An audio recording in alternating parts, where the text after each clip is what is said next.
নির্বাচন নিয়ে প্রধান উপদেষ্টার সুনির্দিষ্ট ঘোষণায় খুশি সাধারণ মানুষ। তাদের প্রত্যাশা, অন্তর্বর্তী সরকার একটি অবাধ, শান্তিপূর্ণ ও গ্রহণযোগ্য নির্বাচন আয়োজন করবে। একজন বিশ্লেষক বলছেন, ভোটের আগে আইনশৃঙ্খলা পরিস্থিতি নিয়ন্ত্রণ করাই এখন সরকারের জন্য প্রধান চ্যালেঞ্জ। আরও জানাচ্ছেন সুমনা সুমি। টঙে বসে রাজনীতি নিয়ে কথা বলায় দেশের মানুষের সহজাত অভ্যাস। মঙ্গলবার রাতে রাজধানীর বিভিন্ন এলাকার সব আড্ডা ছিল বেশ সরব। প্রধান উপদেষ্টা নির্বাচনের সম্ভাব্য সময় ঘোষণার পরে ধোঁয়া ওঠা চায়ের ফাঁকে চলে আলাপ।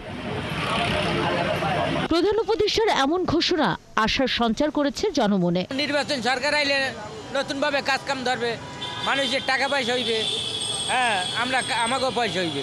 একটা সুষ্ঠু, সুন্দর, আমাদের প্রধান উপদেষ্টা যা বলছে টোটালি ব্যতিক্রম এবং বলার মতো নির্বাচন যাতে হয় সেটা আশা করি। চাঁদাবাজিটা উঠে গেলে বেশি ভালো হয়।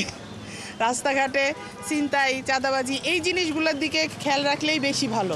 জনগণ চায় নির্বাচিত সরকার, ধোঁকা, ছিনতাই ও চাঁদাবাজির পরিবর্তে সুশাসন। নির্বাচন নিয়ে একটা অনিশ্চয়তা ছিল, আজকে এই অনিশ্চয়তা কেটে গেছে। এখন আমাদের আশা যেটা নির্বাচনটা সুষ্ঠু এবং এটা যাতে সুষ্ঠুভাবে নির্বাচনটা হয় আর কি। সাধারণ জনতা, আমজনতা সবাই সন্তুষ্ট যে নির্বাচনটা হচ্ছে। আমরা এই সরকারকে ধন্যবাদ জানাচ্ছি এবং আইন শৃঙ্খলার জন্য একটু নিয়ন্ত্রণ থাকে।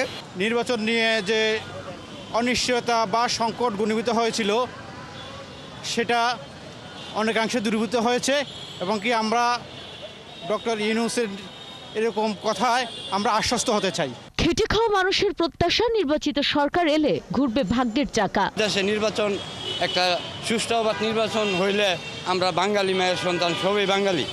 যদি হয় তাহলে আমাদের দেশে একটা শান্তি ফিরে আসবে।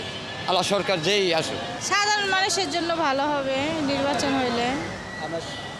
আমরা চাই যে শান্তিতে বসবাস করতে পারবো। এদিকে একজন নির্বাচন বিশেষজ্ঞ জানান, ভোটের আগে আইন শৃঙ্খলা পরিস্থিতি সামাল দেয়াই মূল চ্যালেঞ্জ। আগামী নির্বাচনের সবচেয়ে বড় চ্যালেঞ্জ হবে আইন শৃঙ্খলার পরিস্থিতি, নানা কারণে।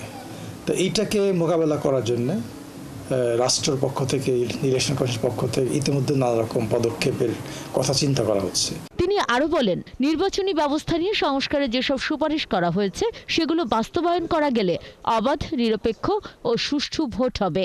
সবকিছুকে পাশ কাটিয়ে মাননীয় প্রধান উপদেষ্টা নির্বাচনের যে একটা সময়সূচি ঘোষণা করলেন, তাতে এই যে গুজব, এই যে সন্দেহ, এই যে অবিশ্বাস, এটা একটা জবনিকাপাত ঘটল। সুমনা সুমি, ৭১, ঢাকা।